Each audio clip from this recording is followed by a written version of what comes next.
नमस्कार, आप देख रहे हैं पीके टाइम्स और मैं हूं आपके साथ शमा सिंह कुमार। जब जब विघ्न सामने आए, जब जब राहें मुश्किल हो, तभी याद आते हैं विघ्नहर्ता गणपति। भाद्रपद मास की गणेश चतुर्थी पर देश भर में गूंजता है गणपति बप्पा मोरया।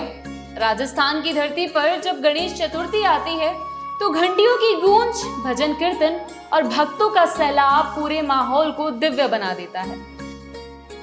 लेकिन जरा सोचिए, अगर हम आपसे कहें कि जयपुर में एक ऐसा मंदिर है जहां गणपति की मूर्ति गुजरात से आई थी और दूसरा ऐसा मंदिर जहां गणपति बाल स्वरूप में बिना सूंड विराजमान है। जी हाँ, ये कोई कल्पना नहीं बल्कि सच्चाई है। ये है जयपुर के मोती डूंगरी गणेश जी और गढ़ गणेश मंदिर की अद्भुत कहानियां।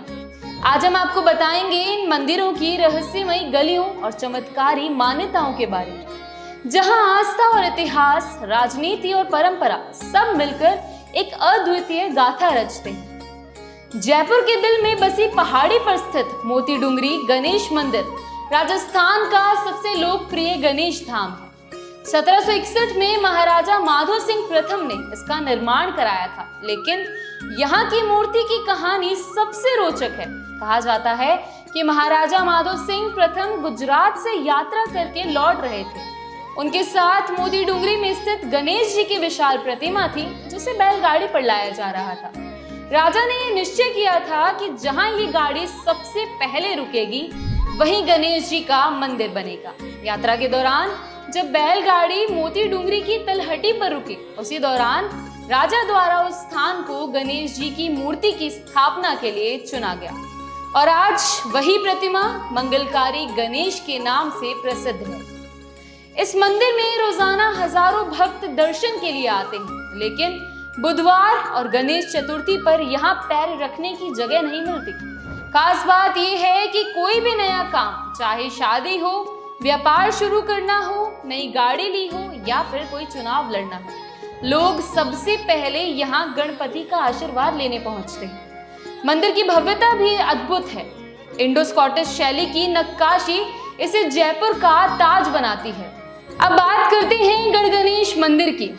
ये मंदिर नाहरगढ़ किले की पहाड़ियों पर स्थित है और इसकी सबसे बड़ी विशेषता ये है कि गणपति बाल स्वरूप में बिना सूंड के विराजमान है। जी हाँ, मान्यता है कि माता पार्वती ने यहाँ बाल गणपति की प्रतिमा स्थापित की थी। गढ़ गणेश तक पहुंचने के लिए भक्तों को सैकड़ों सीढ़ियां चढ़नी पड़ती है। ये कठिन चढ़ाई केवल एक सफर नहीं बल्कि आस्था की परीक्षा है और जब आप ऊपर पहुंचते हैं तो वहां से पूरा जयपुर शहर दिखाई देता है, मानो गणपति जी अपने भक्तों और शहर दोनों पर नजर रखे हुए हों। दशहरे पर यहाँ लगने वाला विशाल मेला पूरे राजस्थान में प्रसिद्ध है। इस मंदिर से जयपुर का विहंगम दृश्य मिलता है, जिसे गणपति का आशीर्वाद कहा जाता है। स्थानीय मान्यता है कि यहाँ दर्शन करने से विद्या, बुद्धि और सफलता की प्राप्ति भी होती है। ये मंदिर केवल श्रद्धालुओं का ही नहीं बल्कि नेताओं का भी सबसे बड़ा सहारा रहे हैं। कहा जाता है कि राजस्थान में चुनावों की शुरुआत ही मोती डूंगरी से होती है।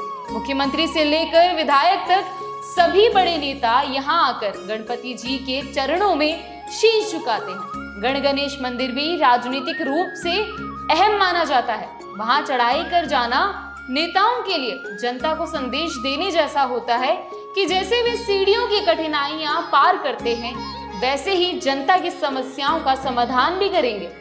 गणेश चतुर्थी के दिन इन दोनों मंदिरों की रौनक देखने लायक होती है। सुबह से ही मंत्रोच्चार, ढोल नगाड़े और आरती के स्वर वातावरण को भक्तिमय बना देते हैं। लड्डुओं का भोग, भक्तों की भीड़ और गणपति बप्पा मोरया के नारे जयपुर को दिव्य बना देता है। राजस्थान की इस धरती पर गणेश चतुर्थी केवल एक पर्व नहीं बल्कि आस्था, परंपरा और राजनीति का संगम है। मोती डूंगरी गणेश हो या फिर गढ़ गणेश मंदिर, ये मंदिर सिर्फ पूजा स्थलों तक सीमित नहीं बल्कि हर जयपुर की धड़कन और पहचान बन चुके हैं। यही वजह है कि आम भक्त हो या फिर कोई बड़ा नेता, सब गणपति से यही प्रार्थना करते हैं कि जीवन से हर विघ्न दूर हो और हर राह मंगलमय बने, क्योंकि सच तो यही है, जिसके सिर पर गणपति का हाथ हो उसके सामने कोई बाधा टिक नहीं सकती। गणपति बप्पा मोरया, मंगल मूर्ति मोरया। ऐसी ही खबरों की लगातार अपडेट्स के लिए बने रहिए पीके टाइम्स के साथ। नमस्कार। मरुधरा से खुद को जोड़ने के लिए सब्सक्राइब करें और बने रहें पीके टाइम्स के साथ।